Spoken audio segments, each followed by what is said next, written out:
Bada bing, bada boom, bada bam.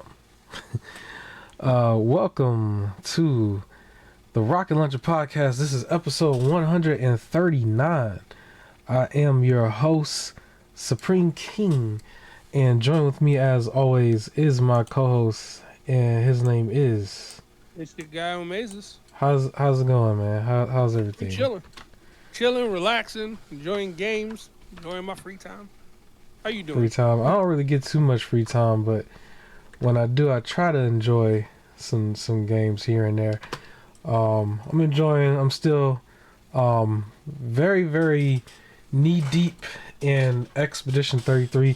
Probably should have had this finished maybe the week before, but stuff gets in the way sometime. But still very much enjoying the heck out of the game. Very cool game. Persona 5 Royal is on the screen. I thought it was fitting to just grab some of the footage I have on deck. Just to talk about one of the topics, I guess this is technically your topic, the first topic I'll just put out here. Persona 5 Phantom X is a game coming out on June 26, 2025. So it's like a little over a month away. Coming out of nowhere. I was not really thinking about Persona too much. I think the Persona 5 franchise in itself within Persona is starting to get milked, but it's okay. Yeah. I will say for the fan base, it's not out of nowhere. The game came out only in China like last year, and everybody was waiting for when it was going to get released elsewhere. And then eventually, like I think a couple months ago, it finally got released in Japan, and then they announced the Western release. Okay, all right. It is a gacha game. Keep that in mind. So it is PC and phone, and it is one of those. Eventually they want you to either like you grind to unlock things, or you just straight up buy it. So it is that, but it is also free to play. I'm interested to see like how much of the story is like, because like the main thing for Persona, everybody gets into the story, and how much is that going to be affected by the gacha system? Because I want to play it for the story, but if it starts trying to force me to put some money in, then that's when I'll stop. So this ain't an $80 game up front. It's like $80 on the back end, and that's what it's trying to do. Do we know how long this game is? Like, is it like sure. ongoing? Because some of the other Persona games is known for being 100 hours plus, that type of thing. I could imagine this can't be anywhere near as long as the original or the Royal, obviously. But I would like to know, because I actually thought this was probably something you was gonna have to pay for, at least $50, $60, maybe $70. No. They want you to pay after. So I did see in the trailer they flashed a few familiar faces somewhat throughout it, but you mainly got a whole new dude, a whole new cat, or a whole new like creature. According to IGN, it says 98 hours. 98 hours. Yeah, somebody just said though, after 200 hours of playing Persona 5 The Phantom X, I have almost all characters unlocked for free.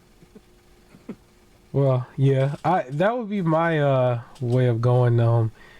Is to just take the free route and play through it. But I honestly think for myself, I may still like play Metaphor first. But like I haven't bought Metaphor yet. Metaphor Refantasio was like one of my top games to get during Black Friday season, but I got all these gift cards. I got to figure out what to do with them because I have to spend them before November. But we also keep hearing, everybody all together is going to have a price hike all at once, which makes this holiday season a little tricky, a little weird. It's like, I don't know if I'm going to get all the deals that I would want to get, that I normally get. But Persona is still third party. And Atlas is still mainly third party. So I don't think it's gonna be that much of a big deal, but it will be on my radar just a little bit. In the middle of just everything going on. Persona 5, Phantom X. I have not played. I'm gonna be transparent. I didn't play. What was it called? Stalker, Tactica as well, but the other one, the Persona one 5 where Strikers? Strikers. What I don't know what I said. Stalker. Stalker, Strikers, and Tacticas. So I have them, but Yeah. you know, once you I've come off the played. bigger game, I kind of stopped. I was playing Persona 4 Golden Mm. actually. I jumped to Golden. So I still need to Um, get to Golden. For me, it was I played through Royal, and then kind of got attached to the story and the characters. So I uh, ended up jumping into Strikers. Played through a chunk of it. I don't think I made it to halfway though. But like played through a chunk of it and then started playing some other stuff because some other things just came out. And then I ended up jumping into Tactica instead of going back to finish Strikers right away. Really enjoyed Tactica and I beat that recently. So I have to go back to Strikers and I want to start on Persona 4. But I'll probably play this when it comes out and give some reviews for the podcast. Check it out, get some footage. But I want to get to 4, and I'm still waiting to hear information about like a 6. um, Speaking of some views for the podcast, I want to apologize to any viewer that may have wanted to see Doom the Dark Ages, or at least my impressions of Doom the Dark Ages. Is white hot right now. But I did not grab any footage. I am still very much invested in Claire Obscure Expedition 33 on Game Pass, to the point where I don't want to say I've dropped South of Midnight, but I've like kind of just put it on pause. And so Doom, like Game Pass is way too stacked right now. So Doom comes out and everybody's talking about Doom, but I downloaded Doom but didn't start it. And in my mind I was like, okay, I just really need to get 15 minutes and just put it here, but I just didn't do it. I just didn't want to. I kind of just didn't get around to doing it, and then at the same time, I was like, I don't know if I really want to start it yet. While I'm still on the tail end of another game, I so get that. I didn't get the footage. I wanted to start with that actually. I had every intention to be like, okay, I'm gonna start off with 15 minutes here, and then we'll jump into everything else, but. That actually just ended up not happening. I just ran out of time, and I was just like, all right. I'm just not gonna do it. But Doom is still a hot release right now, so you can purchase this, or you can just go straight under Game Pass and get this game. And remember, it's like the medieval Doom. Basically, it's before the other Dooms. Yeah, In the timeline. to full transparency. So I've only played a little bit of the Doom 2016. But I do want to go back and play like through all 3. I kind of like not only the medieval setting for this one, but I really like the idea that like I guess how you approach it for each one is a little bit different, right? It doesn't feel like it's like the same game, right? Because the first one was like your normal Doom first-person shooter, like horde, run and gun, and keep it moving. The second one was like even more movement, jumping around, moving really quickly, switching weapons. And then this third one is being a tank, and trying to like hit harder than they hit you. So I'm Yeah. excited to go through all 3. That's a plan for at some point. I just don't know when yet.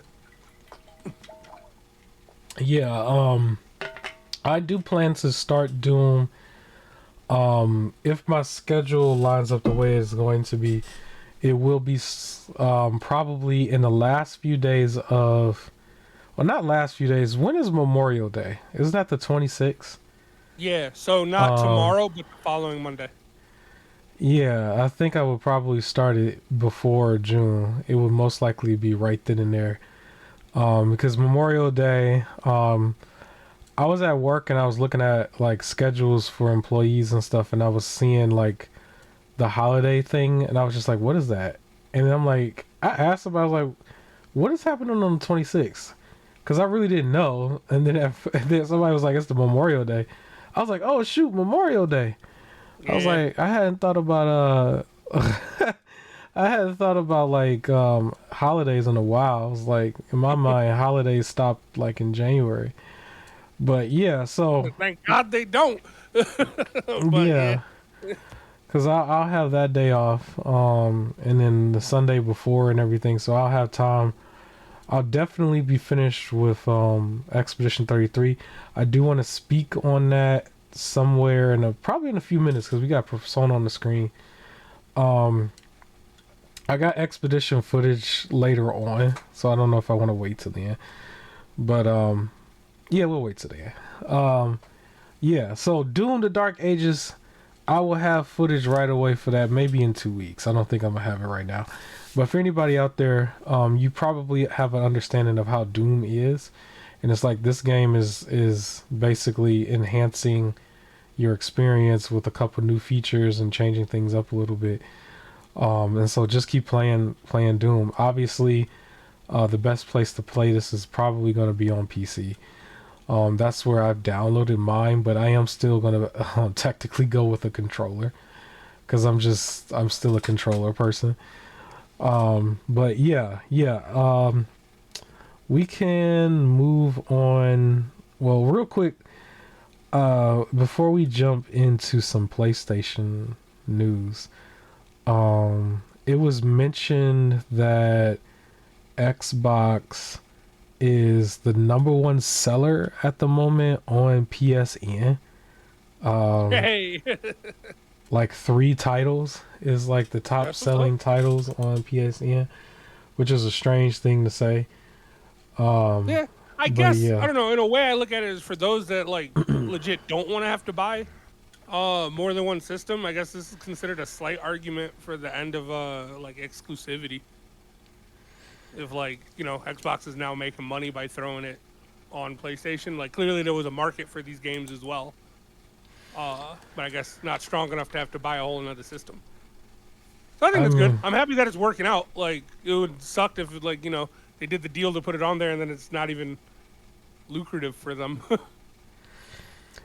yeah, I guess it depends. I don't know. It depends because I still look at the Hi-Fi Rush situation as a weird situation. I But still just don't like the studio got shut down. But yeah, I mean, it was just kind of strange. It was just like, why did you do that? But I mean, that's old news at this point. yeah. Um, Real Xbox has quick got a lot of about Xbox. titles. Go ahead. Good. Good. Good. No, go ahead. Go Uh, ahead. no, what I was gonna say was there was something we talked about last week, and then a little bit more information came out about the handheld. Where you said you were like, where I was like, is this like its own thing, or is it like the Rogue Ally? And you're like, you're pretty much it's the Rogue Ally. No, you were right. Pretty much it is the Rogue Ally 2 is supposed to be releasing 2 versions. It's the Rogue Ally 2 and the Rogue Ally 2 Xbox version. So that is the handheld, and like the Xbox version, I think is gonna have something to do with like having Game Pass automatically and stuff. I don't know if it's like official. It might have been just like leaked information, but yeah, what you were saying last week, where you're like, I'm pretty sure it's just the Rogue Ally 2. Yeah, you was right. That's what it came out like a couple of days right after. I want to say it don't look. I just want to say it doesn't look better though. It really looks like it's the same. Like it looks like they tried to take it and turn it into like a controller-ish thing in the middle or From what I something. saw, it looked like it was the Rogue Ally 2 was white, and the Rogue Ally 2 Xbox version was black and had an Xbox button. That reminds me of Game Pass. the Razer Kishi though. There was a Razer Kishi, which was a phone attachment to turn your phone into a controller, and one version had the Xbox logo on it, and it was $20 more, and the other one didn't, but it did the same features. And I was like, okay, well, I'll just get the cheaper one because it didn't really do nothing else. I don't know if they're trying to say the Rogue Ally 2. I don't know if they're trying to say like you can't get Game Pass. I doubt it, but it might be like easier to integrate Game Pass with the Xbox version. Well, Uh, Rogue Ally right now has a Game Pass already preloaded. that's what I Like thought. So, that's where I got my 3 month code from that I waited till now to use. yeah, Like I'm not sure if maybe buying the Xbox version, like you get a 3 month subscription to Game Pass, like on start. Like I don't know. I'm not seeing. I don't unless you just want it to be black. I don't necessarily know why they're like what makes the Xbox version different. It seems like the main thing it has is just a button that makes it easier to open Game Pass. the opposite though, I think it's more from the console's perspective because the initial hype was that the console side. Hold up, I think I'm echoing. I don't know. Can you hear me? Am I echoing or is that you? I don't know. I think. My fault. And my cat like just decided to walk across my computer and yank my headphone cord. Yeah, it sounded robotic for a second from the other side. Yeah, Like what happened? it was Funny enough, replaying. my headphone port just yanked out too, but it was my fault, and I had like turned it back in. That's why I kind of paused for a second. Well, I But would have moved quickly, but the cord got wrapped around his leg because he's being a jerk. All right, all right, technical difficulties. It's my all fault. good though. I think the perspective though is that from the point of view of the player, if you are primarily a console player, it was supposed to allow you to have access to the Steam and PC side on your console through a partition. But if you're coming from the PC side, it's not giving you more of what you like. You already have that. It's just from your perspective, is you get the Xbox app, which is supposed to help you bring your console library to your handheld. Which is like, because on the device itself, just from the rumors and everything, because right now nothing is official. Mm-hmm. It's all supposed to be apps. So if you have a digital library on Xbox on the console side from generations, then all of it will be right then and there available to you, and then you'll have access to Steam and you'll have access to the PC side, right? Mm-hmm. It's just like when I talk about Epic Games and I say, once you log in, all your stuff is here. So you have people who probably have like 20 years worth of Xbox content that's on their console profile, and then you'll be able to have this on your handheld and access to Steam simultaneously. That's the appeal basically. But if you are Mm-hmm. on the Rogue Ally right now, you basically have access to Steam, then you have access to Epic, GOG, and then you have access to PC Game Pass. Which, if you have Ultimate, then you have access to Game Pass on the console side, but you don't have a way of accessing your console games from the Rogue Ally, basically. Where I think I'm just speculating because we still don't know. There should be an app that's going to be like available where you can like access your digital library from the console side while playing it on that handheld, basically. Either that way or it's just a simple partition where part of your hard drive is PC, part of your hard drive is console.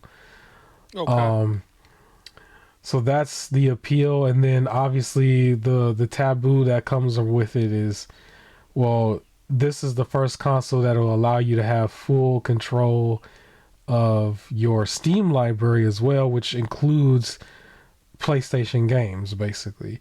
And then, technically speaking, full control to do emulation, but we've seen in the past Xbox has gone out of their way to block emulation, most notable on the Series S. Because Mm-hmm. it was like a big hype at one point where people were getting the Series S because it was an official system, and then at the same time, you were able to partition it yourself to do emulation on it. And then for whatever reason, Xbox was like, no, you can't do that. and then a little bit later on, they were blocking you from using unofficial controllers too. So so it's like I have to take it with a grain of salt. It's like it sounds good that they might have it opened up where you can really just have this cool system that plays like a system and then does a lot of PC stuff, but then we don't know to the full extent of where Xbox is going to go with like blocking things. Like one of the biggest hypes around it is you can play your PlayStation games on there, but what if they find a way to like block those particular games, or PlayStation does some sort of update where it's like, you know how you have to do those like check-ins with the internet every now and then? Yeah. Like they do an update like that, and then if it detects that you're on that system, then all of a sudden it doesn't want you to play.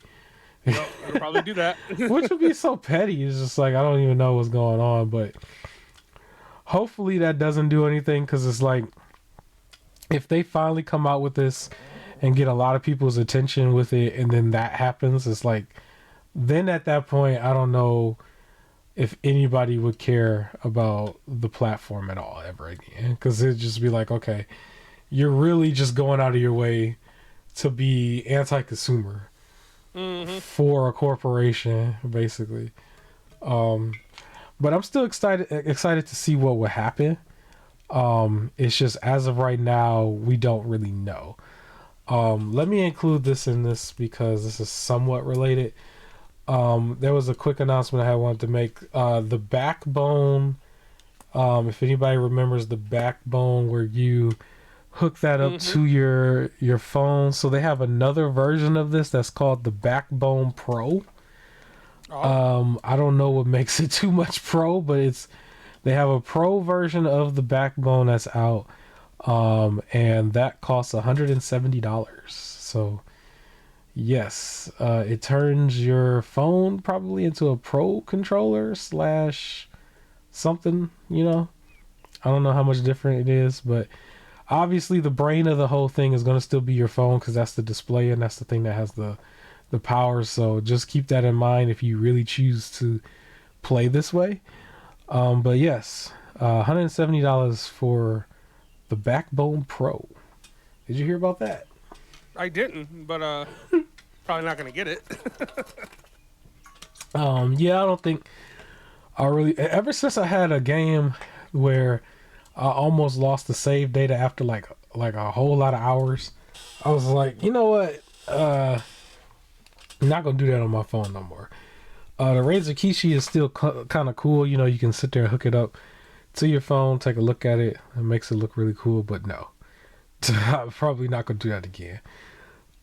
But yes, the Backbone, if you have like, you know, one of those high-end Samsung Galaxy phones or whatever, like you could probably do some really good gaming on it. I think people were saying that the phones, there's a few different models that's like more powerful than the Switch. Yeah.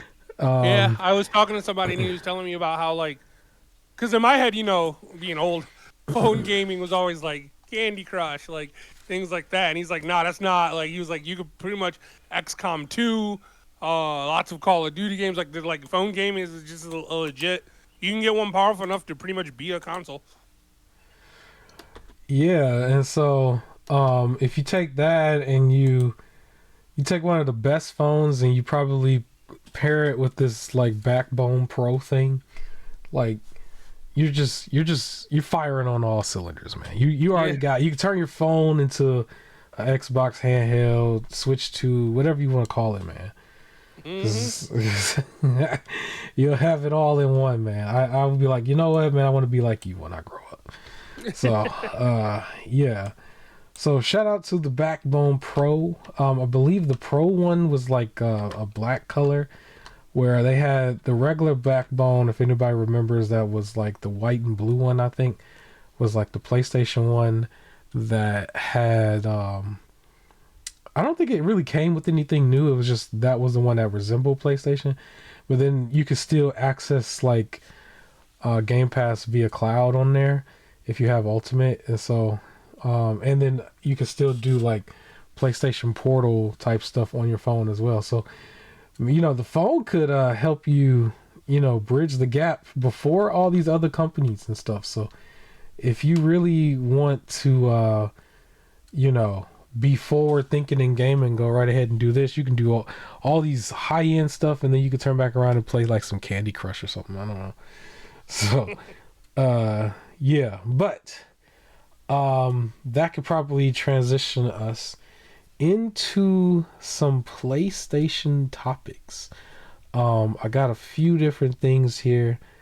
I do want to probably go over the biggest one, which we've kind of touched on a lot already, but we officially have not heard yet of any price hikes coming directly from PlayStation just yet. That is true. There was some rumors that it was going to happen. That there is an increase on the way, but they're like don't want to say nothing yet, or kind of torn on whether they want to just capitalize on just staying where they're at.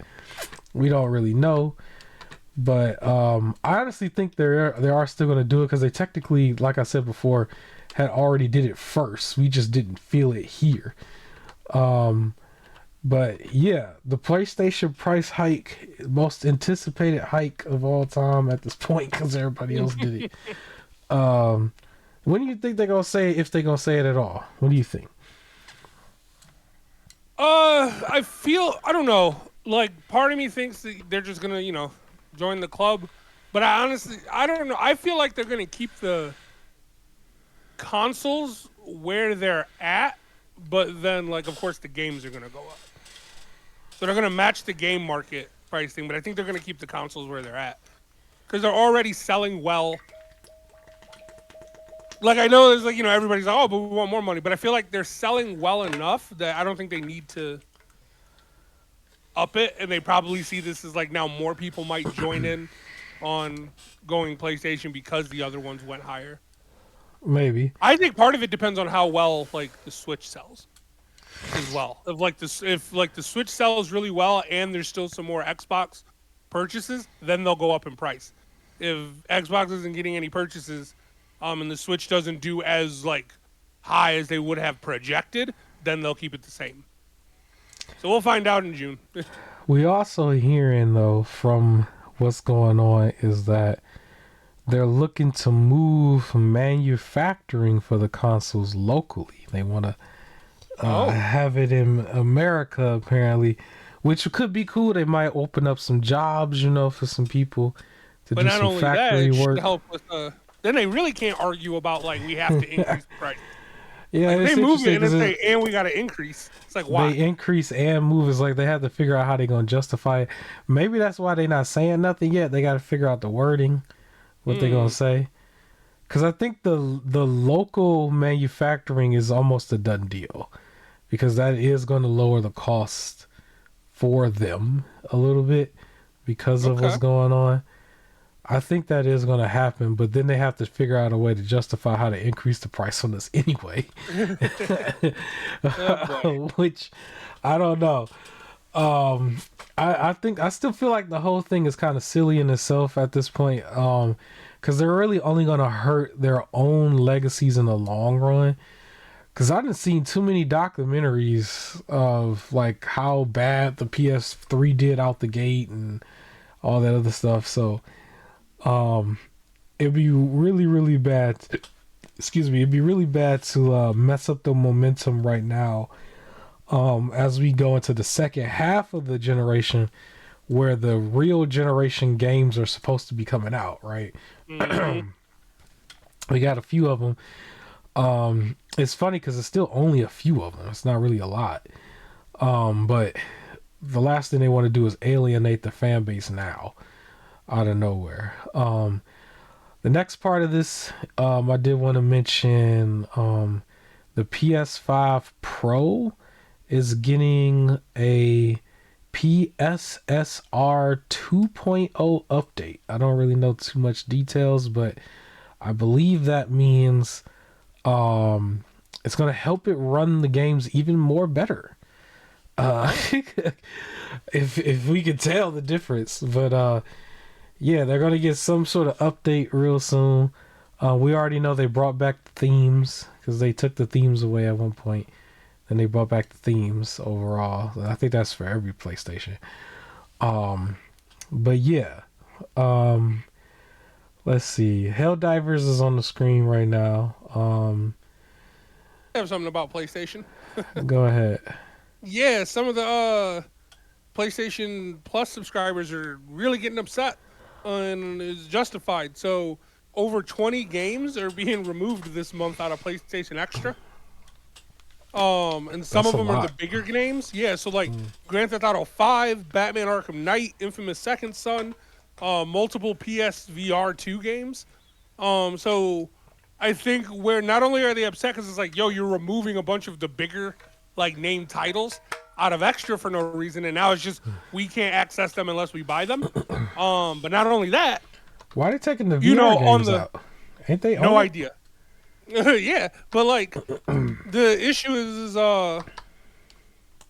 um they like, you know, when they add certain games they decide to take out some other ones, and lately up until this month some of the ones they take out it'll be like one relatively big name, but mostly I don't think a lot of people are playing it or they've already played it, and then a bunch of like things you kind of never heard of, and then new things pop in like Hogwarts Legacy or things like that, and then for some reason this month they're just like, no, we're taking all the like things that people associate with PlayStation, like all the image stuff, those are gone for some reason. Yeah, But you what people said are seeing Infamous is, Second Son. I'm like, Infamous is yeah, another. Like, why is first party stuff being removed? I don't understand that. exactly. So, and then part of the issue, so what people are upset about, not only also removing Grand Theft Auto 5 when 6 is on the horizon, I feel like there are some people who's probably about to try and jump into 5 now. And you just removed it. Mm. So that, but what people are upset about as well is, you know, these are getting removed, and then on the other end for Xbox Game Pass, their first party titles are dropping on the service, right? And it's Yeah, I like mean, already for extra. I'm literally overwhelmed. I'm Yeah. trying to like I could not get the footage for Doom in time because of my own schedule, and that it was just too much going on. Because Hmm. you got to also think about it too. Like Oblivion is in there. I have to figure Yeah, out when I'm gonna do Oblivion. that's what Trying to I've been go playing. back to do Avowed. I'm trying to do. Hmm. I started Forza 5. I downloaded the Microsoft Flight Simulators too. Like it's just there. All that stuff is just there, you know. Hmm. And they So ain't it's, removed none of it, even though some of it was maybe dropping on another console like Forza. They didn't remove any of it, you yep. know. So people are just, you know, you're seeing already some people were like me, were kind of upset to a degree, or underwhelmed with like when, you know, you price hiked and then you went with extra and premium to make separate ones, but then like it's still older games that is just like, you know, like at least if for like premium you're still not even dropping first party titles on premium, you just gave us access to PS1, right? Like it's just it doesn't feel justified for the price, and now you're also removing a bunch of stuff, and then the direct competitor is giving some of the best stuff. So yeah, people are upset. Yeah, man. Like, cause I had played Indiana Jones when it was new. Hmm. I played Black Ops Six's campaign when it's new, which I think is actually lined up to come out somewhere in this footage if we make it that long. Um, yeah, yeah. I mean, their first party titles are not moving at all. Even though, Nope. if anything, they're being added to other platforms, you know, for to pay for it. But they're still in their service, you know. And then there's still some heavy hitter third party games that I haven't even got to as well. You know, Lies of P is probably the biggest one I can think of. Hmm. Whatever is left of Power World before it's fully dissected is still in there. Um, where on the PlayStation Plus, it sounds like we're not giving people the value that they would want, and at the same time, isn't that still like $18 a month for that? Yeah, Isn't it's it? expensive. It's Somewhere around because there. Yep. I know Ultimate is 20, but once my codes run out, I'm probably just gonna leave PC Game Pass on there because it's like 12 or 13, and I honestly don't think that that's really a bad price overall for PC Game Pass, and then I can like continue to have new stuff right away. Extra is 15 a month, Okay. and premium is 18 a month. And so premium is the one with like select PS1 PS3 and PS1 stuff. Mm-hmm. Yeah. That's kind of crazy that they're just taking first party out, because you would depend on that to just sit forever. That's what I thought. Those are just sitting there forever, and then they keep switching out like third party and like all the indies and stuff like that to try. But I thought the first party would sit, and they're just like, nope, gone. I thought first party, and I thought the big titles, right? Even if it's not first party, the ones that were like the generational must-haves, like I thought, like Grand Theft Auto 5, things I thought that would just sit in there forever. I didn't think that would like things So like that. it sounds like they're still doing some of the same modeling structure. Like now that it's cooled down a little bit, it's about to like revert back to PS Now. Do you remember PS Now would throw a big title in there and be like, "You got 3 months to play," and then that's it. And you're like, "What?" I guess that's what they all do. Because they used to do that on PS Now. They used to put some bigger titles in there and it'd be like, "This would be out in 3 months," literally. And I'm like, why is it not even a full year? Because usually if an Xbox third party game go in there, Xbox Game Pass would keep it there for like a year, and then sometimes it stays longer if they do another deal to extend it. But because it's just you don't know what I'm already playing. Like now I gotta stop everything I'm doing to play this. Like otherwise I lose it. Like that's not. yeah. I kind of feel that way on the back end with two particular titles, Bloodborne and Black Myth Wukong, because it's like I kind of stopped for the prescriptions, and I'm not too upset because the prescriptions are kind of cool, but at the same time it's like subscriptions. What am I saying? Prescription, like drugs. It is drugs, man. This is all drugs at the end of the day. The way they treating you, switching and it's all drugs at the end of the day. So, Part D prescription drugs is what the games are. Real quick, because I don't think we've ever really mentioned it. What are your thoughts on Grand Theft Auto 6's second trailer, where they focused a little bit more on the dude? Did you see that? Yeah, I am actually happy they dropped that. Honestly, only because I remember originally when it was first announced, they were like, you play as both. But then, of course, with the internet being the internet, everybody only focused on the girl. So I started thinking, like, I was wondering, like, is it still the case where you play as both, or is he just kind of like an extra character and it's really just the girl? Not necessarily like a deal breaker in any way, but it was just when you hear you get to play as two people, and then everything looks like you're only playing as one. Then it's just like, oh, did they remove it? Like, what happened? Yeah, the marketing had him in the background. He was just like completely in the background. He barely talked. We didn't know much about him. Exactly. So I started thinking like, oh, so the game's about just her. And again, like, no, that's not like a deal breaker or anything. Or it's like, I'm not gonna get this. It's, it's just again announced for 2, and then it's just 1, and it's like, oh. But then this trailer came out. I was like, oh no, he's still focused. And so you still probably play as both, which is cool. I don't know, I got spoiled with Grand Theft Auto 5 where you had 3 protagonists. So it's like, well, now you can't go back to just 1. I like the idea of more than one protagonist, and like it's nice to like, I don't know, switch when if I start getting like not stale on the story necessarily, but I just want to see some other perspective or some other stuff. You can switch around who you are. I really like that in the game. So yeah, the focus was mainly on her due to the marketing and everything. I think there's extra sauce on it because of I think it's extra too because there's been so much focus on a female protagonist, period. That when she comes along, like so far, like let's be honest, like for the past couple years, the whole argument was that they keep bringing out a bunch of girls who are intentionally ugly, right? That's what they were saying. In all different categories, and then or all different ways of looking at a girl. And then they bring out the Grand Theft Auto girl. With Grand Theft Auto is like like the game, right? And then they did not do that. They made a girl look good, how you would want a girl to look, and it's like one of the hottest things ever as far as the marketing. Um, and it goes against the Western market, like their flavor right now.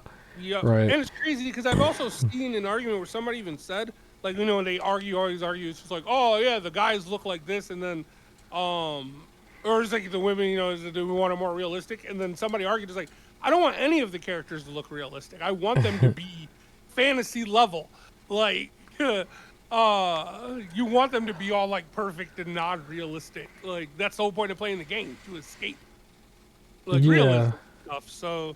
Yeah, I like that they're fighting against it.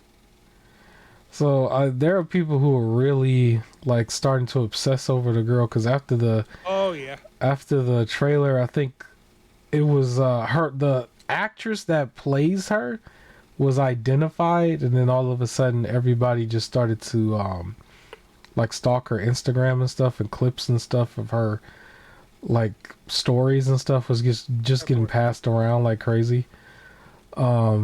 Yeah, and so that's the thing. The internet's doing their thing, but at least the trailer itself did really good numbers. I mean, you would have thought it was like a hot movie release or something, but I mean, kind of. obviously, yeah, millions upon millions upon millions of views, which is expected for GTA 6. And then just like what we heard about before, it was pushed into 2026, so it comes out May 26, 2026. Which it will be probably one of the biggest like bombshells to the economy when that game comes out. I already know.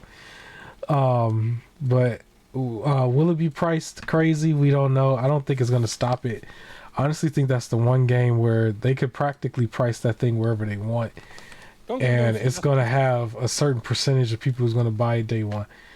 I heard the game's budget was like $1 billion or $2 billion, something like that. Yeah, way too much. Like it really was. So they put some detail into this game, and I do know it's going to raise the level of production going forward. With everyone else, because they like people are going to have to step up after that game comes out, for sure. No, yes and no. I can't remember which studio it was. It's one of the big ones though, like like in Ubisoft level. But they even mentioned, I think, because of the success of Clair Obscur, that they're gonna start lowering kind of the budget and the scale of stuff to make like way more solid, I guess, on that level of games, and they're hoping that with that they don't like have to. They say they don't have to like fire people to make up money and all the stuff. They're hoping to kind of follow that model instead. But Claire is a special case. Claire looks like a high production game. It don't look like it's low. Because they didn't have to like spend 10 million to do that. I think that's the focus, is like actually putting in the effort versus just dumping money for and like rush effect and then just going, oh, sorry, we need our money back, all of you are fired. Like the goal is to like be more focused, I guess. Well, what I'm saying is with companies, they're going to have to put more detail into their games once this one comes out, because people are going to demand more detail. Like Claire, what makes Claire work is a lot of times most of the gameplay you're outside in this, like you're kind of walking around in forest areas and stuff. It's not city based, right? Like any games that's going to have city based, you're going to have real cities. You're going to have like real NPCs everywhere, like a community everywhere. Kind of like Cyberpunk in a way. Yeah. Like you're gonna have to have some detail there. Where Claire was able to have a few enemies on screen, and funny enough, it just jumped on screen. And then like if you could see here, it's like you're you're kind of in an emptier area, and it's like really pretty trees and stuff everywhere, but you're not densely populated with a bunch of stuff going on. You know what I'm saying? It's like when I walk over here, you're gonna see a robot, I'm pretty sure, at some point, and then I'll battle it. But it's like the rest of the world is empty in a way, but it's done in a way where it makes sense to the story, to where it's going. Where the only other person is that girl that's like following me, right? On the screen, but you know, there's not a lot going on. Now, if I was in a game where I gotta get in a car, I gotta go down the street, up the street, all that type of stuff, it's like, well, something's got to be going on. Like if you could see through the window of like a cafe, the detail needs to be like there are people in there ordering food, people in there eating, all that stuff.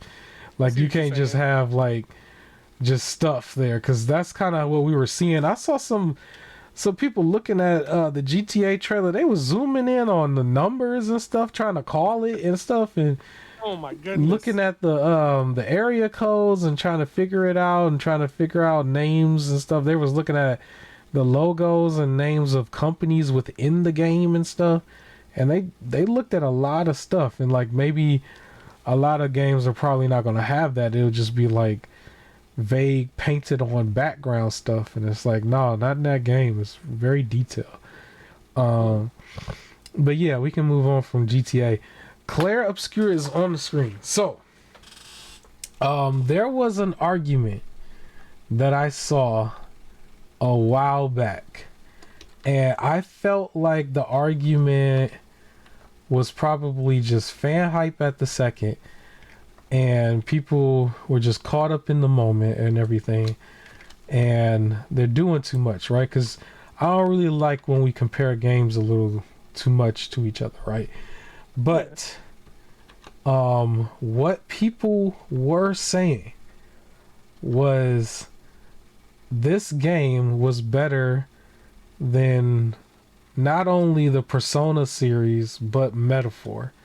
And I thought that was kind of crazy. I was like, yo, I don't know how I feel about that, because like 3 or 4 lists just came out from different companies about the top fill in the number JRPGs of all time. Mm-hmm.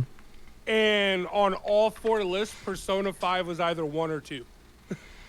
Right. Of course it's going to have a bigger fan base at the moment. It stretches a very long time. But for the people who played Expedition, they were saying that this game was better. And I thought it was kind of absurd to say in the beginning, so I ignored it. But I'm very deep in the in-game part of it, and I honestly, wholeheartedly have to agree, which is crazy to say. Okay. Now, I have to keep in full context, I have not played Metaphor yet, so I'm speaking specifically Persona 5. This game, I honestly believe, is head and shoulders over Persona 5. I have to say it. Okay. I honestly have to say it. Now, I mean, it makes to play. I'm not like everybody has their own opinion. My reasoning is, it gets straight to the point. It's not really dragging on. The story is a lot more direct. It feels important. I don't really feel like my intelligence is being insulted in certain areas. The game is not doing a lot of weird pervy stuff either. It's just simply like sticking straight to the story and the seriousness of what's going on. And I think the gameplay mechanics... That's going to be a difference between something made in Japan and something not.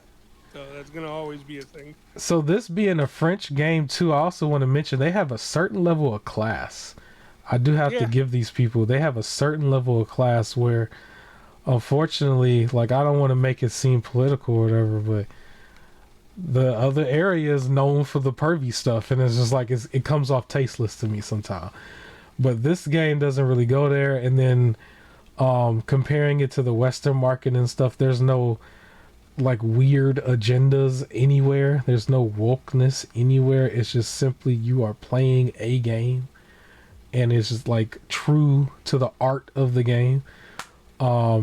and so that's another reason why. But the gameplay on top of that, outside of just being turn-based, the dodge mechanics, the parry mechanics, and everything, it keeps you engaged.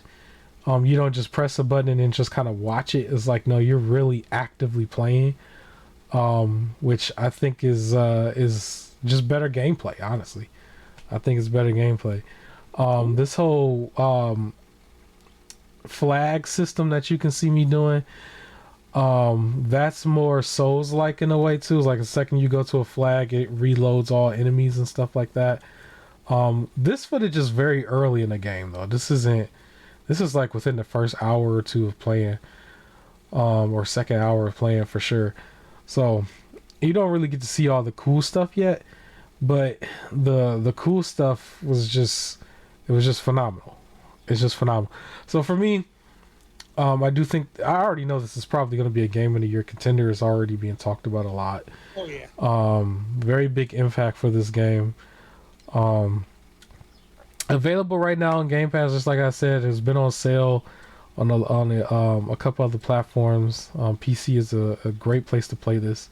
I'm playing this on PC on a 4090, and you know, the footage was rendered down for the podcast. It's not in its full quality, but in the full quality, this thing just looks fantastic, to be honest with you. But outside of the looks, the gameplay is just great. It's like I can't really say anything bad about it. It made me actually stop playing South of Midnight until I'm done with it. But yes, if I was to really go there, I would put it ahead of Persona 5. I do think when people went there, I think the hype around Persona 5 is definitely is more of a popularity thing, because a lot of people who play these type of games, they have a whole bunch of, you know, lesser known turn-based RPGs that they're playing that they feel like is just as good and stuff. And I didn't hear anybody compare it to like Persona 4 or Persona 3 Reloaded, so it pretty much sounds like you know, you're not really looking at it from somebody who really plays these type of games. You only playing the one popular one, and then you're comparing the next popular one to the other popular one, so it's really short-sighted. Yeah, but not on. I wouldn't say everybody, because there are some people who Persona 5 is their favorite. There are the huge people in the fan base that think Persona 4 is the better one. I don't know if I want to do like blanket statement saying that all of them are just. The hardcore says Shimigami Tensei 3. I think that one's Nocturnal. They say that's the one. Well, for that's what I hear. People that I've seen that are specifically Persona fans, not the like entire brand fans. I've heard heavy arguments that Persona 4 Golden is the best out of the 1, 2, 3, 4, 5. Persona 4 is definitely more challenging for sure. Yeah. I'm playing that technically on the Steam Deck, but I put it down for a little while. I own that completely, so that's more of my like ongoing kind of thing. I'm happy to hear this game is that good, though. But yeah, It makes me excited to play it. This game is there. Is what I like about it too, though, is it came out of nowhere. Because yes. I remember when I was watching the Xbox's like January showcase, the developer direct, I was more thinking it was going to be a South of Midnight direct with a couple other titles, and then they kind of mentioned this title and was like, that's going to be day one on Game Pass. And the way that they showed it off, I thought it was a completely different game. I thought it was just, you're going to play something turn-based, and, you know, just here's a game that's on Game Pass. And then all of a sudden, it grew this hype overnight, and it became, like, such a big deal for a studio that's, like, the size of a classroom from what I'm hearing. And yeah, man, it's dope. It's dope.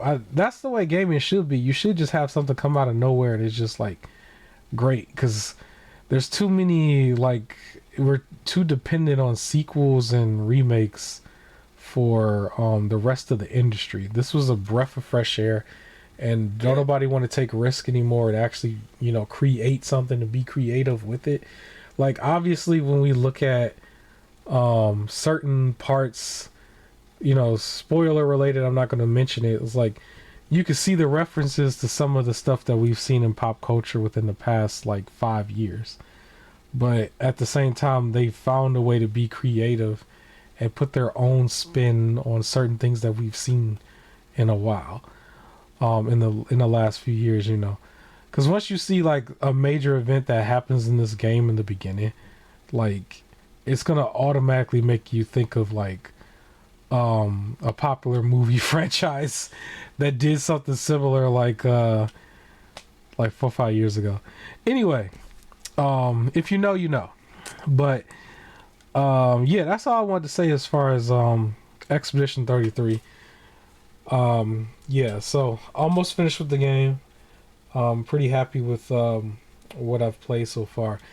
But at the So halfway you point, mentioned. Oh, go ahead. Yeah, let's do the halfway. you want to do that? All right. So yeah, we 55 minutes in. I just wanted to go ahead and give a shout out to our unofficial sponsor. That's been the unofficial sponsor for way too long. They need to cut me a check. This is Epic Games. Epic Games tends to give out free games every week, sometimes more than once a week. And like I've stated already, I believe a couple times, you do not need to own a PC or some version of a handheld or a laptop or anything. You can create a profile, and then once you do have a PC, you log into the profile, and then all the games that you've claimed are all there. One of the games that came out, a very, very, very big title actually, that I'm actually excited for because we're playing the first game, Dead Island 2. Yeah. Is given away under Epic Games. I didn't think that I would see that, and so if we really look at it, like I get some of these games probably did not do that well in the market, but technically outside of the holiday season releases, they've released two relatively new bigger games now, because they did Dragon Age, which was like brand new, right? Yeah. And then And they're doing this, which I think is Dead still a Island 2. relatively newer game. And Dead Island 2 actually did well in its month because it was the better. There was like 3 games that were released when it came out, and it was the best one out of the 3. People just weren't expecting it to be the best, but it dropped when Redfall and like another game that was like either bad or broken released at the same time. So like everybody was like, out of these 3, Dead Island 2 is actually the better one. So it did okay from what I remember in the sales. But yeah, this is a big title. So yeah, I'm excited about it being here because it'll allow me to, play the game at like a better quality on PC. But yeah, so that's available right now to May 22nd. So hop on it right away. And then a game called Happy Game also was given away for free under Epic. And what's interesting here is that they say 3 mysterious games will be released on the 22nd of May. So when the 22nd comes around, they're going to give away 3 more titles in that week. So it's like, yo, that's a lot of games, and they're giving away, bigger games on top of the smaller ones, So yeah, definitely hop on that. Did you have any games that you want to mention from Amazon? No, it's still the ones that I mentioned before. They'll have new games up in June. Okay. So check out Amazon Prime's games. And then I do want to mention we are right around the corner from potentially one of the hottest co-op games that's gonna release. I'm interested to see just how this works, but Elden Ring Night Rain is supposed to be releasing May 29th, which is creeping up on us really fast, and so many different things have been announced and stuff that we forget about what's being like released right away. And so that's one of the games that's coming out right away. They've had their network tests and stuff and tested this out, and so people we'll be able to play this game with hopefully minimum bugs or anything. I don't think it's going to have too many of those because this game is still based on Elden Ring itself, which is probably the game of the generation. So this game, if we remember, is a 3-player co-op up. I think all together up to 3 people. Maybe it's 4. I'm pretty sure they said 3 though. Where you can play that, play around, fight bosses, that type of thing. I also. Oh, did you want to mention? So Mortal Kombat 1 got a definitive edition. Yeah. When you mentioned surprise drops, made me think of it. This past, I want to say Thursday, out of nowhere, they just dropped Mortal Kombat 1 definitive edition with like all the stuff in it. And the Mortal Kombat fans are not happy because they thought there was gonna still be extra like content and things like that for like at least like 2 years, because that's how they did all the other ones, and it hasn't even been like, it didn't make it 2 years, right? It's less than 2 years and it's already like, all right, we're done. Here's all everything. So they're afraid it's no longer gonna be supported. I don't think they're gonna do the thing like Dragon Ball Xenoverse, where it's like, here's the definitive edition, and then here's 8 more DLCs outside the definitive edition. It sounds like they're just like, all right, we're done. Like, so it'll probably get quality of life, improvements and stuff. Yeah. But in terms of content, I think they might be done. Yeah. I do think for the people out there, Mortal Kombat, the one before it, was it called 12? Mortal Kombat 12? Or was it 11? Yeah, it might have been 11. I think it was 11. I think this is technically 12. So, 11 was jam-packed with content, and I think people should get that as well. Don't sleep on that if you haven't already got it, because that one was like praised really well. So run through that full game with all of its content and then come back to this one. That's kind of what I'm going to do. Mortal Kombat 1 is another game that I do not have that might be a Black Friday thing for me. I have to like put together my full official Black Friday list. But yeah, I do want to mention real quick, I did purchase a game that is available on Game Pass right now, because it was 75% off on sale under both Epic Games and Steam, currently still on sale. And that is Flintlock, The Siege of Dawn. I have spoken about this game plenty of times before in the past. The game came out, it was day one on Game Pass, and it was $40 everywhere else. It is currently $9.99 on both Steam and on Epic Games. Now, if you go the Steam route, then the sale ends May 22nd.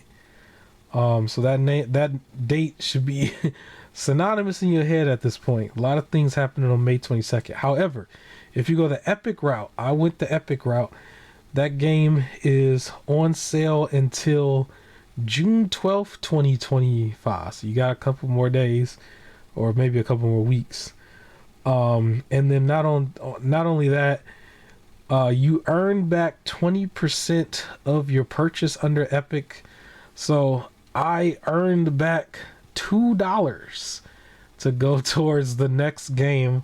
So essentially, it's like a $7 purchase ish, however you want to look at it. But $10, and then I earn $2 back towards the next game. Whenever I'm going to buy it, I'm going to take that and use it with whatever coupon they give us on the holiday season, and buy something under Epic around that time. That's how I work the system, ladies and gentlemen. I do this all the time.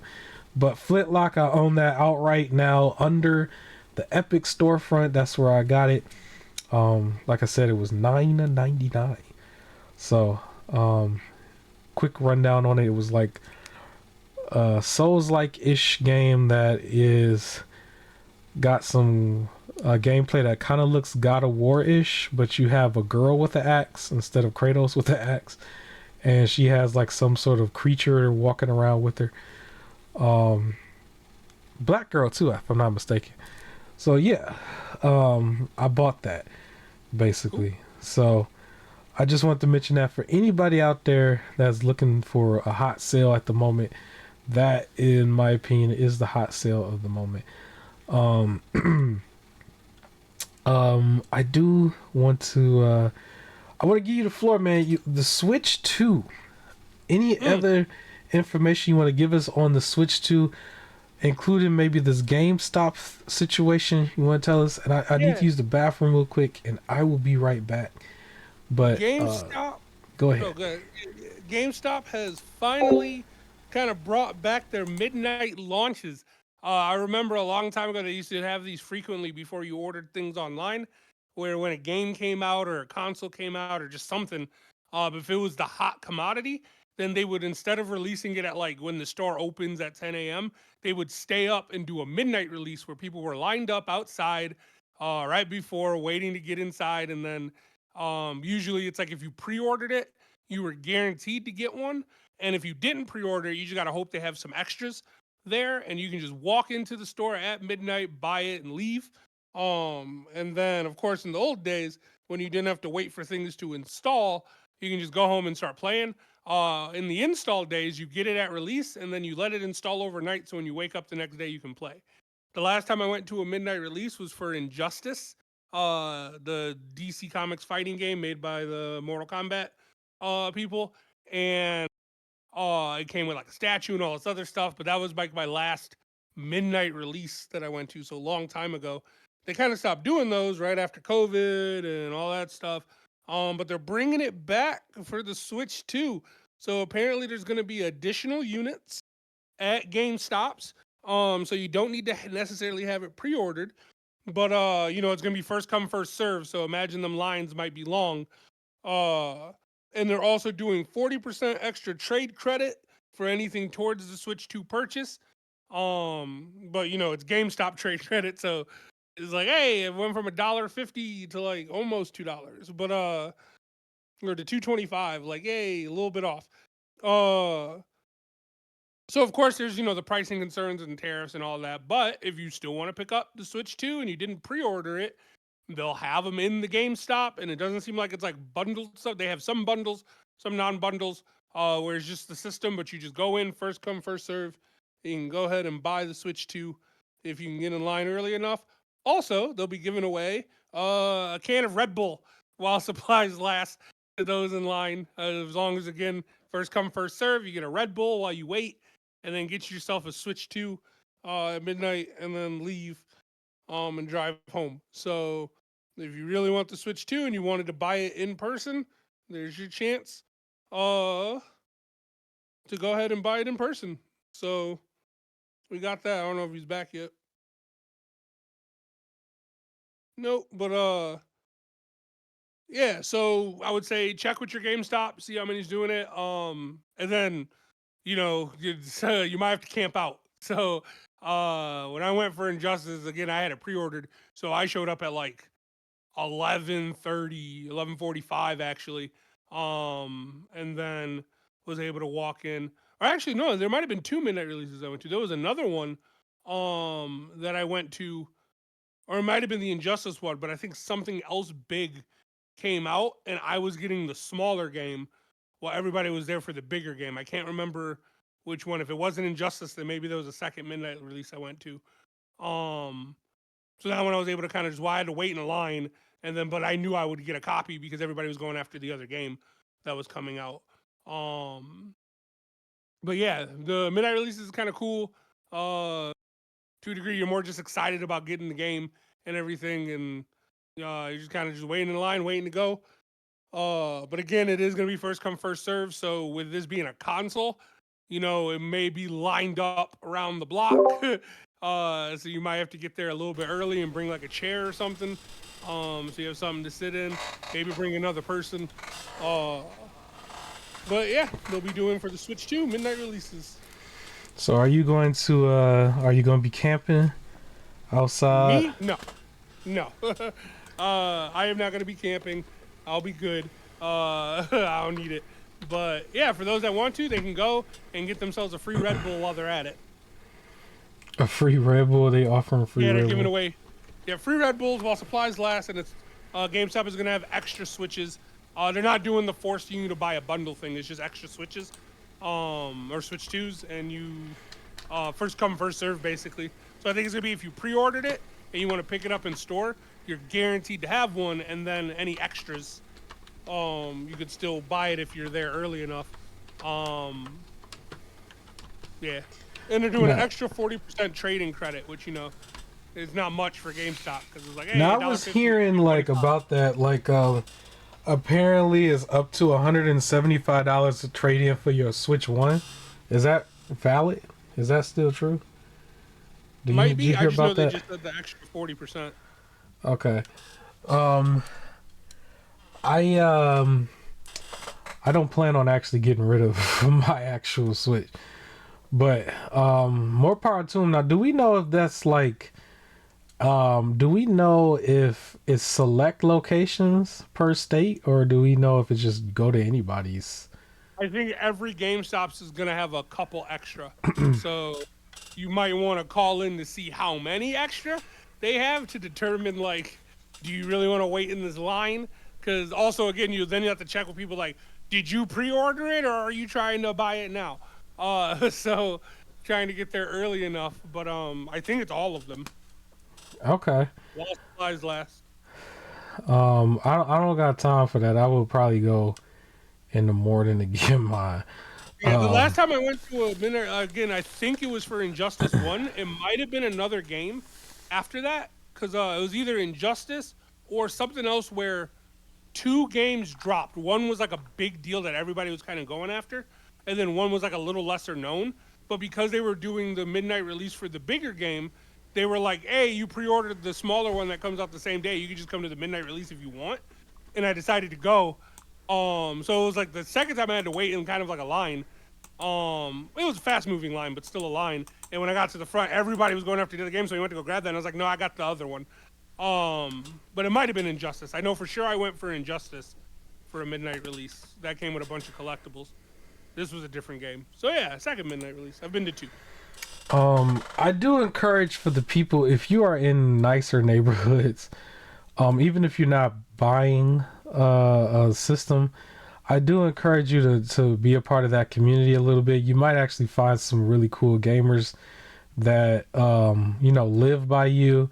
You can exchange information, gamer tags and stuff. You could play some cool games with some people. The last time I had an encounter like that, I was actually at a mom and pop store where I was just in there, buying stuff, and then other people went in there and we sparked conversations, with people. Like, I'm playing this and whatever, and like you're in there buying something completely different, but you're playing something right now, right?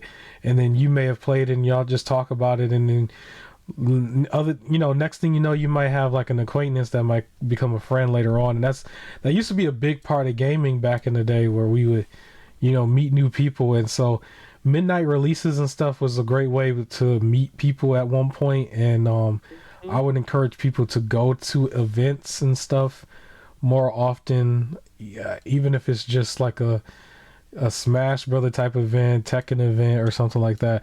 Meet people and be a part of that community. You'd be surprised of like the cool stuff that you would find in your area, basically. But real quick, one of these games is on the screen that is Blast from the Past, but this is your footage. Do you want to tell the people what game is this, and then some impressions? Oh yeah, Prototype. So I started playing the old school Prototype game that I never played. Younger, I was surprised that I didn't. It is your old school, like, what is that called? Like, just the beat 'em up, like, button mash, like punching type of games with a very, how do I describe, a very early 2000s storyline, right? Like, you're a soldier, amnesia, and you were infected with this disease, and now you got powers, so now you're killing everybody because the military's after you, and you're trying to figure out why what's happening to you happened. And the acting is very, again, early 2000s, like, a little cheesy, but fun. Some of the graphics are a bit dated, but I mean, it's an old school game. You expect that. It's pretty fun. it gets to be honest, it got a little somewhat like repetitive, so I had to take a break from it because it was kind of just like it was missions were like it's almost 10, maybe like 5 to 10 minutes long of just kind of run here, fight these people, and then run here and fight these people, and it kind of just felt like kind of the same thing. But then some of the combat got a little frustrating. It was one of the games where to try and increase difficulty or challenge, they just try to overwhelm you with enemies. So it was like these certain type of enemies where they're really tough to beat, and can break combos. So your best thing is to like use rocket launchers to stun them. But as you're trying to grab the rocket launcher, 3 of them are running at you to start smacking at you. So it's almost like you have to keep just running and hope you can pick up the rocket launcher in time.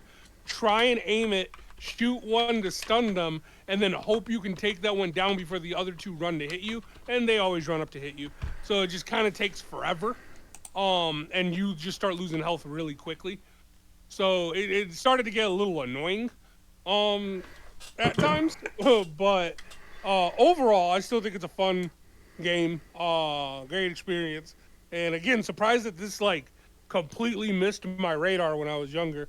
A lot of people thought that Infamous and Prototype were going to be like some super major crossover thing, but then it just never happened. And you played this on PC? PS5. Oh, this is on PS5? Yep, I forgot I had bought it on PS5. I guess this is a PS4 game. I bought it and it's just been kind of sitting on in my library, and I was like, let me download this and start playing it. Yeah, I bought everything and all of it is just sitting on my library. But cool. So I think I do have this on PC myself. Nice. There's 2 games, yeah, it's 2 of them. But yeah, that's around the Xbox 360 PS3 generation, if I'm not mistaken. So they don't really make games like that anymore. Sometimes you don't necessarily need something to be the deepest, darkest title. Yeah. It can be pretty fun and lighthearted, where you don't have to think too much into it. You just simply just play something real quick for about 10 hours and then just move on. And this type of game can give you that type of experience. So cool blast from the past. I want to start doing a couple blasts from the past. Probably not weekly, but maybe like monthly, like feature some title that I'm playing probably on Steam Deck.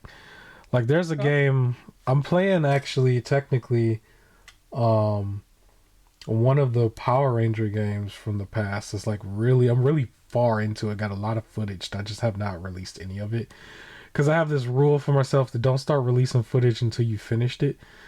And one of them I believe was Power Rangers Super Legends. Very far into it. So yeah, there's that. And I'm probably going to continue to play that Hulk game because I started it just for the laughs, comparing it to the Switch 2's like Donkey Kong game, right?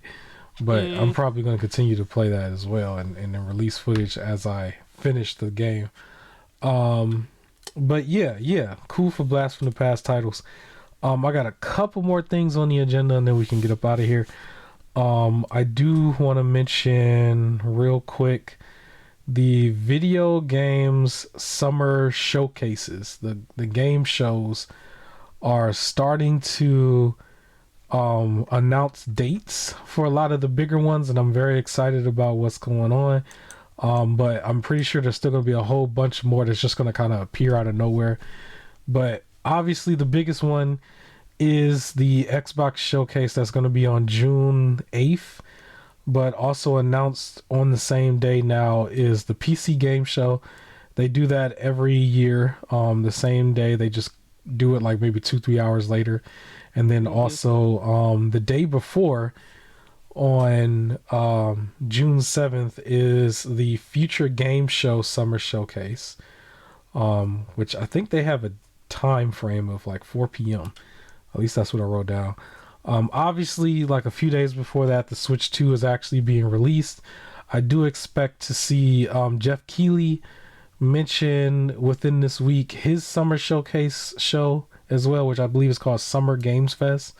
And then you're going to have all of your jank, wacky, weird showcases as well that's gonna all appear at the same time.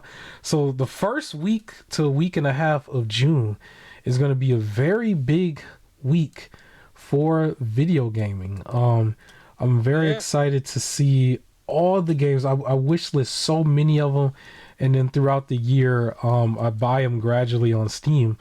But a lot of these games are going to be, showcased on all of these different shows, and they're going to premiere a bunch of stuff as well. So I'm really excited about that. And then, like I said before, we're going to actually see the Switch 2 come out for real. And I think maybe Nintendo might have a show at some point in the middle of this, maybe to say something about what they're going to have come out for the fall, because they usually come out with a show in this lineup as well. So very big week for gaming. Are you excited about June, man? June is gaming month. I can't wait to see all the stuff that gets like announced and everything, and I would want to remind the people to not sleep on the Latin game show. The Latin game show. So I gotta follow some of the websites, whoever really keeps up with this, because I don't know the full schedule yet. All I know is some of them are just announcing. That's all I know, is a couple of them are announcing, but I don't know the full schedule. I just know, like, at the end of the day, it was something like 12 shows or something in a matter of like 6 days or something. Like, they just started coming out because Capcom was doing their own thing, Ubisoft was doing their own thing. At one point, Gearbox had a whole show, and then we have the accessibility show, the Dames show, the Black Voices in Gaming, the Latin show, Future Game Show. Future Game Show is the interesting one, because I think it's one called Future Game Show and then Future of Gaming Show. It was always like two of them. And then the PC Game Show, which is like the one where you got way too many skits. And one of those shows have a format where they take two voice actors, a male and a female, put them together, and they host the entire day. And then, the Xbox show itself, PlayStation usually does not have a show. They usually like hold out until like late July, early August, and then they have their show. Like, all over the spotlight. Yeah. So, but at least right now, I know it's going to be way too many. And I don't know how we're going to do it, but I think June 8th, I think that week we probably should not have our show. We should probably follow up the week after. Okay. Because we'll be like semi-outdated and only talking about half of the stuff and not everything. And I think afterwards we can probably just really briefly discuss each show, because we don't necessarily need to go in all the details of everything, because they were going to end up complaining like, why does this show even exist? Why does that show exist? Because some of it was absolutely absurd. I know we definitely touched on some of that, like why it was absurd for so many different reasons. And I do remember that one year it was like, it wasn't even a show, it was like some sort of like Zoom meeting with like 12 or 15 people on screen. Oh, I remember. It was just like goofy.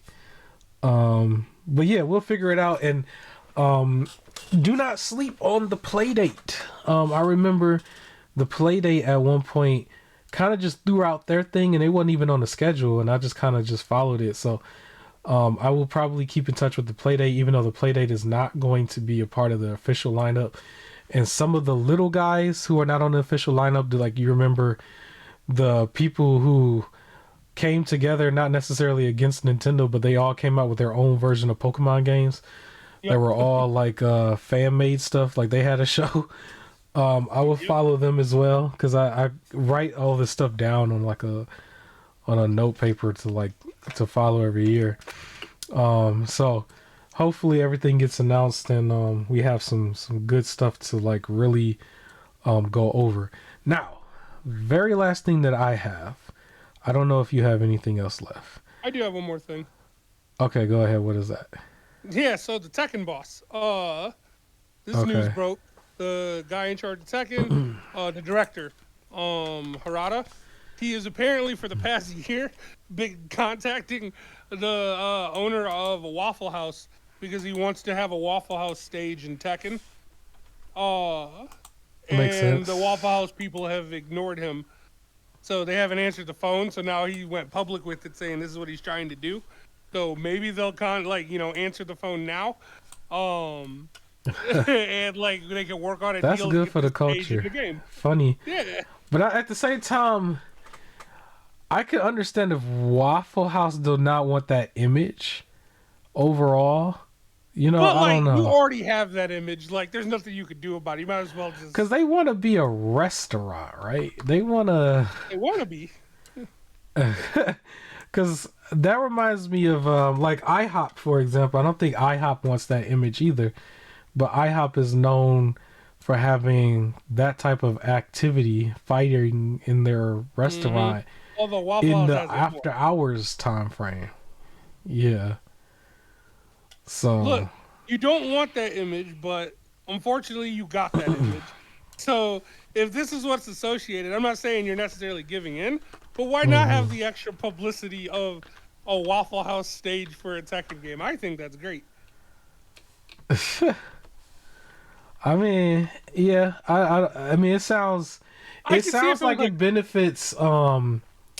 it benefits Tekken community. I don't know if it benefits the Waffle House. I don't know. I don't know if it'll benefit Waffle House, but like I'm sure Tekken will have to pay them to use it. So Yeah. there's your benefit. And I just feel like if it was like one or two fights happened at a Waffle House and now all of a sudden this is the joke, I can get not wanting that identity. But like I feel like we're too far in that like this point you're just like making a joke. Like you doing this is like also making a joke. It's not gonna ruin the image of Waffle House because this is how people already look at Waffle House to begin with. Like at this point, this is what Waffle House is. It's not gonna get less people to go to Waffle House, and I don't know if it'll. I don't think it'll increase fighting activity at Waffle House. I feel like it's Hmm. just gonna be kind of the same. So I think it's just a joke that everyone understands would be a joke. Yeah. It just depends on how they look at it. I would be more into it. Because I think it sounds funny and it would be kind of cool. But I could also understand from their perspective maybe the long term ramifications Mm. from the perspective of the Waffle House. But um, if people was already known for fighting there and then they still had their same amount of audience anyway, then maybe it won't hurt them. IHOP I feel like is the same way because IHOP has a certain image for during regular daytime hours, and then they have an image for their nighttime hours, and their nighttime hours is like fight or flight in that place. Depending on where you go. But yeah, it depends on how they look at it. We'll see as it like develops. So I would imagine this is supposed to be for like DLC for Tekken 8, Yeah. maybe. So it sounds like they may have already have it done. They might have already created a stage Like and they they just maybe need to say now they're put just the waiting for name permission. on there. If they don't put the name on there, they might put like a fake name on there, like a GTA type name, and Pancake where House. everybody kind of knows what it is. But they got to Yeah. be careful because of like they don't want them to go Nintendo on them and be like, "Oh, we got to sue you for copyright and we got a patent over this type of thing. You can't put this restaurant in your game." Yeah. Uh, Pancake Palace. There we go. Pancake Palace. yeah, they can call it Pancake House. That actually, that might actually work because that's Yeah. like the Pancake House. opposite of a waffle. It is like the Waffle House is yellow, so maybe they can make the Pancake House orange, Yeah, that'll work. or maybe a neon green that looks yellowish, but it's just like it's green. I don't know. I think it'll We'll work. see. Um, get lawyered up first if you're gonna do Yes. that. Make sure because the situation with Power World is still ridiculous, and I feel like another company could be that petty. But yeah, Yeah. yeah. This might be easier to establish parity law than it is saying stealing. So yeah, get that lawyer But and if have they've fun. already acknowledged them publicly, it kind of seems it's like you can't play it off, can you? I don't know, Oh yeah, probably not. but hopefully it all works out. Especially if they can get the official one in there, that would be awesome. Um, But anyways, all right, my very last thing that doesn't have to take too long is I wanted to tell the people about these Joy-Cons that I bought for the Switch. Say that again, what you say? That I'll most likely be buying really soon as well. Okay. Yeah, so these are called the Nyxi's Hyperion 2. Now these Joy-Cons are basically bigger, more fit for your hand Joy-Cons compared to like these flimsy little Joy-Cons that you got with your Switch. They grip a lot better. They remind me of almost the same comfort level that I would get from a Steam Deck. Just a little bit smaller though, slightly. But they have back buttons, they have the neon lights, they have real Joy-Cons or real joysticks, I should say. Not like the little thin things that can like really Joy-Condra. These have Hall effect sticks. And like I said before, it's called the Hyperion 2. The first one was like a different design. This one looks very much Joy-Con like. And I guess I'll say real quick, Black Ops 6 is what's on the screen, in case anybody was wondering. But the Joy-Cons are roughly around the same price as the regular ones, so they're like $79.99. And then usually if it's your first order or something, they would give you 5% off or $5 off, something like that. I think mine was $5 off. It comes with the two Joy-Cons, obviously, and then it has a case that it comes with. It still charges with your Switch like normal. The case, however, they fit inside of this like nice plastic case that has like a thing where you can actually charge from within the case, under one condition, is that if you have bought the middle piece extra. If anybody knows, like the regular Joy-Cons had that little mini piece that makes it its own little controller or whatever. For some reason they're charging it extra, which I believe is $10, which isn't that bad. But I had a small problem because when I bought the when I bought the Joy-Cons, the middle piece actually wasn't available for purchase yet, right? And these things take like almost 3 weeks to get to you, which was kind of annoying. But I didn't have no problem with the purchasing process of the Joy-Cons itself. But because I bought it, and now that the middle piece is available, the middle piece and the case, they came out with a case for the Switch that fits the Switch with their Joy-Cons, right? The normal price of the case is I think $24.99, and if you buy it with the Joy-Cons, it's like discounted down to like $14.99, and then the middle piece itself is $9.99, and if you buy that as an add-on with the Joy-Cons, they discount them to $6.99, right? They give you a little bit of money back, which is a fantastic deal. My problem was when I went to purchase it, that middle piece wasn't there. I actually wasn't looking for the case at all. But I think they put those things up available for purchase after I made my purchase, I guess. And so if I want to go buy the middle piece, I have to pay for shipping because it's under a certain amount, which makes the middle piece double the price because they charge $10 for shipping. And so that's annoying. I kind of just didn't buy it.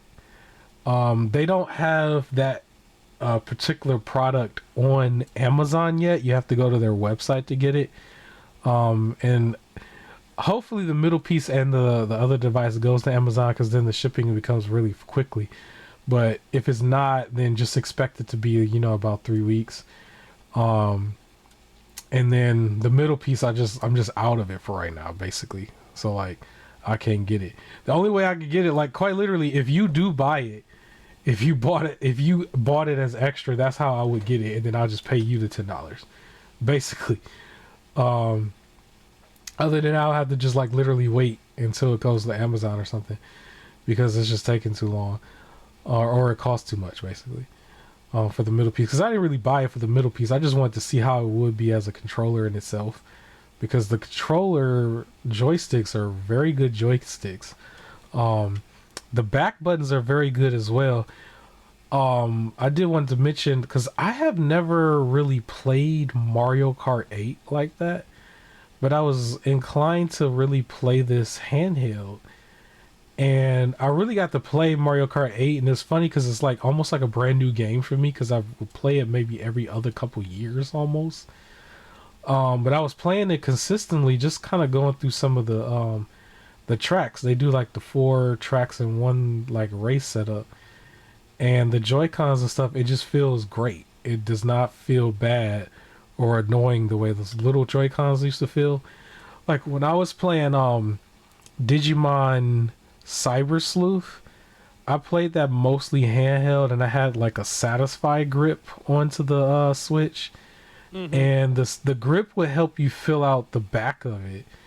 But the problem with that was I still had to mess around with the joysticks themselves, and I really don't like those. I don't like it. Works on the Ambernick device, that one little one, because you're kind of playing a little game here and there.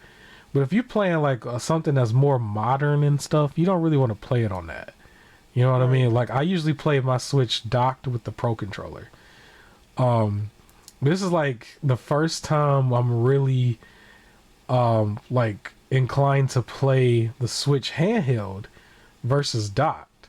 Like I'm already kind of pre-programmed through like the Rogue Ally and the Steam Deck with other games. But now, it feels proper. It feels like how it probably should have felt.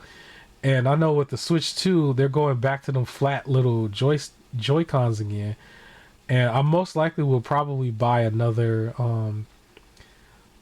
set from Nyxi, basically, whenever they do this for the Switch 2, because I feel like those Joy-Cons feel correct. I do want to mention I played through Metroid Prime with the GameCube style Joy-Cons that they made before, and I believe that's how their company got popular with a lot of people, because they were the only ones who had made it officially. Those Joy-Cons are very good as well, especially if you put them on the Switch with the screen in the middle, and you're playing like a GameCube game that's been remastered for the Switch. It's like it makes it feel better. It makes it feel more premium, and it feels like this is how it's supposed to be played, with the GameCube controls and everything.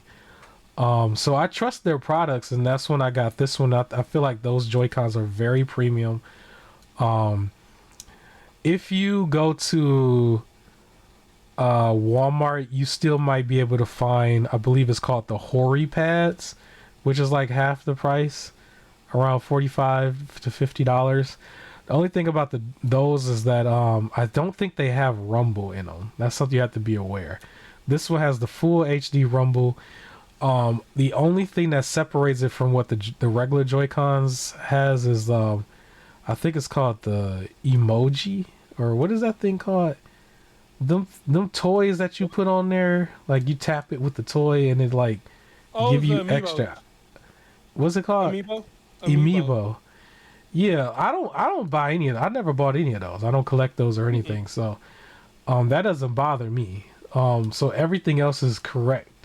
It has everything else that the regular Switch has. Even the gyro controls. Like, I was playing the Mario Kart in my hand, and I was able to kind of like tilt and everything, and then it was like affecting the driving and everything. And so it has all the controls, and I think is definitely worth it. The extra buttons on the back is a nice touch, if you play in certain titles, shooters especially. The neon lights is still a nice touch too. The neon lights makes the Switch device itself seem a little bit more like, in line with what some of the other handhelds are doing, because almost all the other ones had the neon lights as well, the newer ones. I believe even the Ambernick, the Game Boy device had the neon lights too, right? So to have that on the Switch, it honestly feels like if Switch 2 is Switch 2, this makes it feel like Switch 1.5. Honestly, it really does. Like if you had the ability to change the UI design on the inside similar to how the themes are with the PlayStation 5 or the Xbox, it's like one change on the themes, I would have thought this was a whole other device because it just felt that way to me. So yeah, I just wanted to mention it. And how long have you known about it? Did I put you onto this, or have you known about it for some Oh time? no, yeah, it was you. I had no idea about it. I was just like, I need some different Joy Cons, and I need ones that aren't gonna keep messing up. Like my old ones, of course, it had the drift thing. The newer ones that I got, they're still old. But the ones that I got, all of a sudden, the A button Mm-hmm. barely works. Like some game, I have to press it twice sometimes for it to work. Like it'll sometimes get stuck or sometimes just not be responsive. Which for a turn-based game, you can make it work, and that's why I never noticed it because I was playing Pokemon.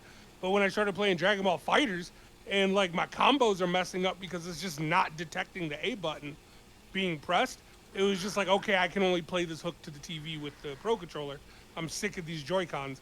So when I mentioned I needed new ones, you were just like, check this website out. So I was looking at those, and I kept staring between the Hyperion 2 and the GameCube looking one. Both the one that was purple and the one that looks like a GameCube controller. Yeah. But I decided I wanted to go with the Hyperion 2 because I would be playing it like the whole point of this is to play the Switch handheld.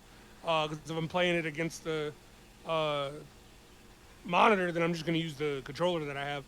But yeah, you put me on this. I would say to definitely look at getting the GameCube one during Black Friday because that's I got it the last time. Yes. It drops. Well, actually, they did a Halloween sale, Wow. that had uh the same price as what they did for Black Friday the month after. So I would say do it during the Halloween sale. But Okay. the reason why I say get that still is because you will still have the ability to play your Switch titles that are like your GameCube remaster stuff. You can play Smash Ultimate while playing with the GameCube style controller because that's how everybody still likes to play. But then you It can feels play it better. like that while still playing handheld with the screen in the middle, and then you can still take that same controller and play all of your GameCube emulated games. Because Ooh, all those games are right there, and you that's could right. play that like that on the PC. Because what I like about it is that controller is already programmed to detect the Switch setup and my Steam Deck setup. So when I go on the Mm. Steam Deck and I pull up all of my GameCube stuff, like I can click into it and then I'm playing it wirelessly as a GameCube controller with those titles on the Steam Deck, right? I'll be And then I picking one can up in literally Halloween time. yeah, and then I could take it and then I can split it in half and put it on the Switch and then I could pull up Metroid Prime. You know what I'm saying? So it was like there's a lot going on. So like I finished Metroid Prime remastered, right? And then I Hmm. can go literally onto the Steam Deck and then have the controller in controller form and play Metroid Prime, 2 and 3, turn back around and split it back in half and play Metroid Prime 4. You see what I'm saying on on the Switch, and it's like Hmm. that controller is still very valuable to me. Because if you remember, with the Switch itself, you can't get their controller unless you're tied into their online and all that other stuff. Where here you just simply buy the controller. You know what I mean? Um, Now, for anybody else out there, the wired version is still available. GameStop is a great place to find those. Where their company name is Power A. I'm pretty sure a lot of people are familiar with Power A. And they partner with Nintendo where you can get the wired GameCube controller that hooks to the Switch, and it's kind of like the timeless controller for playing Smash Brothers, right? I think they call it the Smash controller, but it's technically still just the GameCube controller.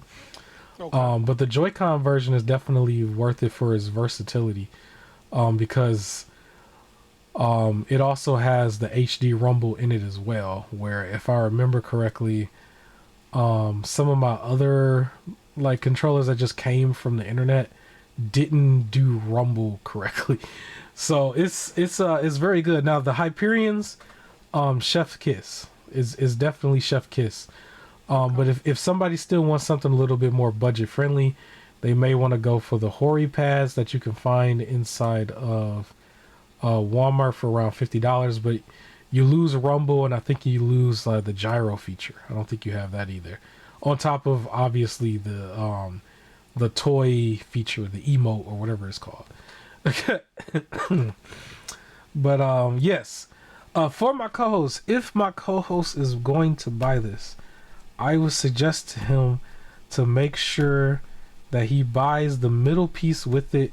It's prompt on the website now, where it's like, do you want this extra feature or do you want this extra piece, and you click to check it in, and then it's like, okay, it's an additional $6, and you get that middle piece. But if the Hyperions are going to stay hooked to the sides of the Switch, Mm-hmm. do you need the middle piece? Because it's going to charge off of the Switch. Well, the middle piece, because it still forms its own controller with that middle piece. Right. That's the only other thing. Now I will say, with the GameCube controller, that middle piece, it hooks to that. It can hook to it, so it does make a smaller one. If anybody was ever wondering that, I should make a video on that. That would be kind of cool. But that doesn't fit in the case that way, right? And if you have more than one controller set up, like, you might want to still charge like your other Joy-Cons with the system, and then like put this away, because that's how I was going to do it, because I wouldn't have nowhere else to put it if I didn't do it that way, where I would still hook up the regular Joy-Cons to the sides while it's docked and I'm not using it, and I put the new Joy-Cons away in its case with that middle piece, and then I can still charge it with one of these cords that I have over here by my Steam Deck. Basically, my setup is crazy. I got so much stuff going on over here by me. Like, yeah, it's crazy. I have a little bit less, so I'm just Yeah. I might get it because it's $7, but also If you I get don't it, wanna, get spend the us. $7 and then like never used it. You know what I'm saying? I'm just saying, if you are going to buy it, let me know first. Buy a second middle piece, and I will pay you for it. I got you. So I ain't gotta go through this process of like all this other crap. Also, be in mind for the people out there, it is a 3-week process. You pay for it. They don't tell you that they have shipped it out to like a week later, and then you don't get it till a week after that.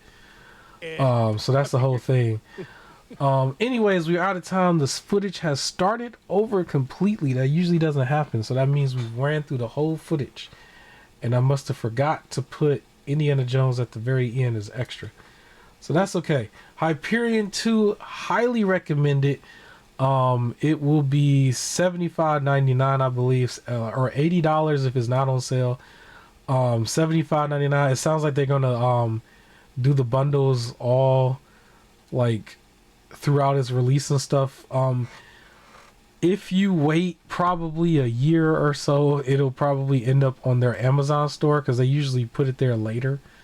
But even then, I don't see their Joy-Cons in every color on that store. Like, they only have the base color on Amazon.